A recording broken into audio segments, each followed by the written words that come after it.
Hello, hello, hello. Ayan, hahakot muna kami ng aming itlog. Ayan, medyo inaantok pa lola nyo kasi yun nga, maaga akong nagising. Pero hindi naman kami maagang nakaalis ng bahay. So may nadaanan kaming piyestahan. Gusto ko magpamiesta ay wala akong kilala doon. So pagdating namin doon sa farm, ayan na nga, chinecheck namin kung may mga basag. Actually, 3 na kami tumitingin sa mga basag dyan. And pagkatapos ng pag-check namin ng mga basag, nilagay na namin sa aming pangmalakasang kolong-kolong. Ayan.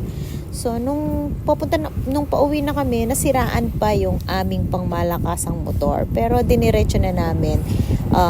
Total, malapit na rin kami. And, ayan, pag-uwi namin ng bahay, tulong-tulong kami para maibaba na namin yung mga eggs na binili namin. Actually, kahit na chinek namin sa farm yung mga basag, pag-uwi pa rin sa bahay, madami pa rin mga basag.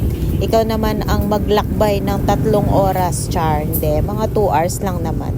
Maglakbay ng 2 oras, talagang maaalog at maaalog ang utak mo.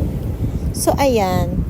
Mabilisan lang yan. So, madali lang namin na ibaba kasi konti lang naman yan. So, yun na, ang A Day of My Life. Yun na muna for now. And salamat sa panonood. Tutulong muna ako magbaba. Ayan, malapit na sila matapos. At pagkatapos ay magla-lunch na rin kami. So, bye-bye!